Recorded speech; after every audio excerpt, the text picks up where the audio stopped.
I'm going to start off by importing my video. I'm going to go to File, Import, Video Frames to Layers.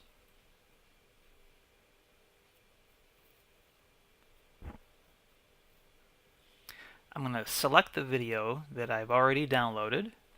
I should note that I purposely picked a rather short video because GIFs shouldn't be terribly long. At least I don't think they should be. I'll put Open. And in this dialog box, you can tell Photoshop what it is that you want to import.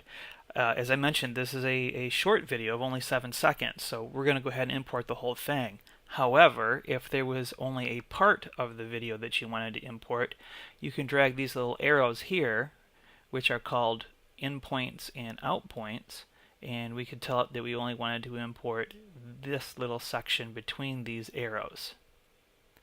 But I'm going to go ahead and import the whole thing.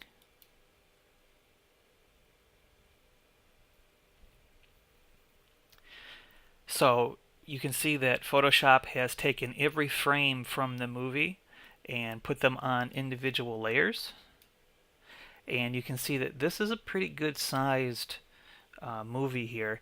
This is going to be way too big, physically too large to make into a GIF. In fact, if I go up here to File, Export, Save for Web Legacy, and I tell it that I want it to be a GIF, it's going to take a long time for even a moderately fast computer like I have to assemble all of these frames together.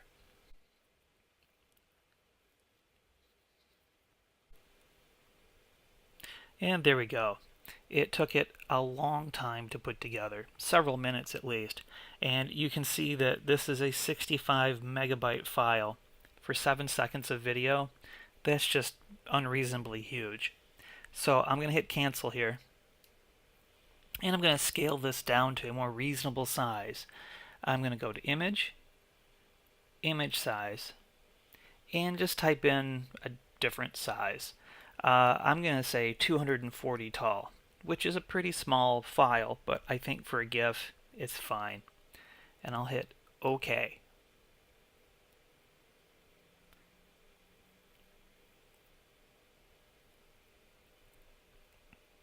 So Photoshop has scaled this down and it's looking much better. Now if I say File, Export, Save for Web Legacy,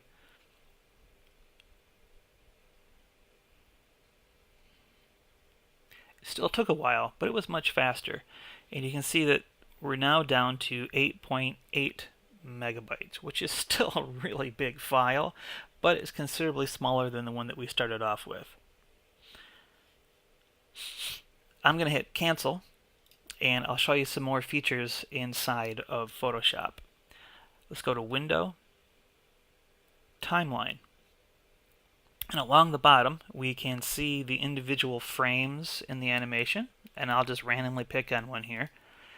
And you can see that as I select some of these, the animation is playing, or that it's jumping to that frame. And underneath each frame, you can see a number. This number is how long that frame will be displayed. If you click the little down arrow, you'll see you can change how long you want an individual frame to be displayed. I'm going to go ahead and leave it alone at 0.03 seconds. Along the bottom, we have some icons. We can delete individual frames. We'll do that in a few moments. We can duplicate frames. We'll do that in a later demo. We can create tweens. We'll do that in a later demo. And then we can control what we're looking at. We can control the animation. This will jump to the next frame. You can see that as I click this, I'm stepping through the animation. This one will play the animation.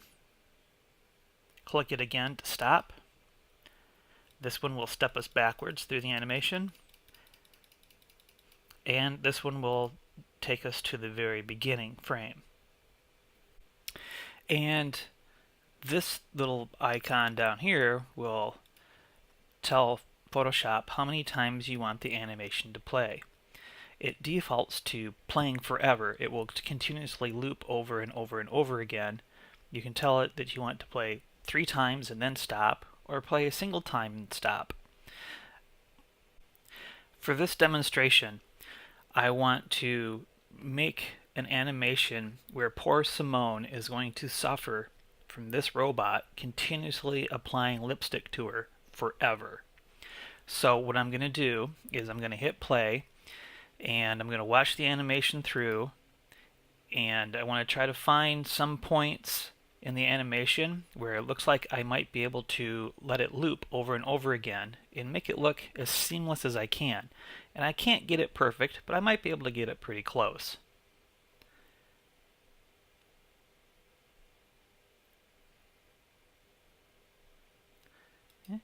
I think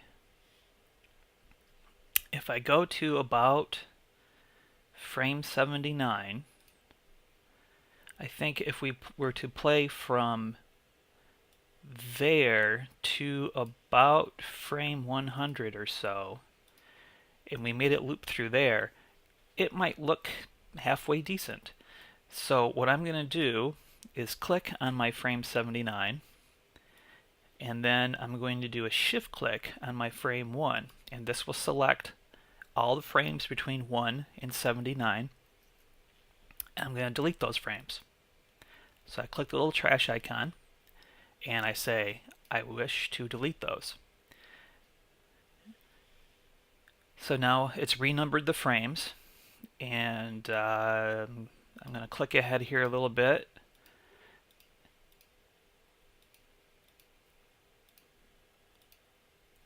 And I think right about there would be a pretty good spot.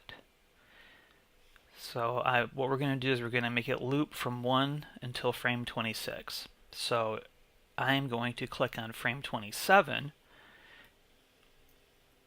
and then shift click on frame 118 and delete all of those. I'll test this out. I'll hit play.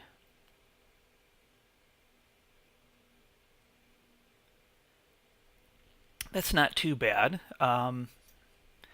There's a little changing in lighting going on there, and poor Simone is moving a little bit. You can see her; she's getting her nose whacked. Not much I can do to fix that. So I think that's pretty good for a little quick and dirty here. So I'm going to hit pause, and let's save this. I'm going to go up here to File, Export, Save for Web Legacy. I'm going to tell Photoshop I want to save this as a GIF. You can turn off transparency. This doesn't have any transparency in it. And I can press Save. I will go ahead and put this on my desktop, and I'll call this Robot.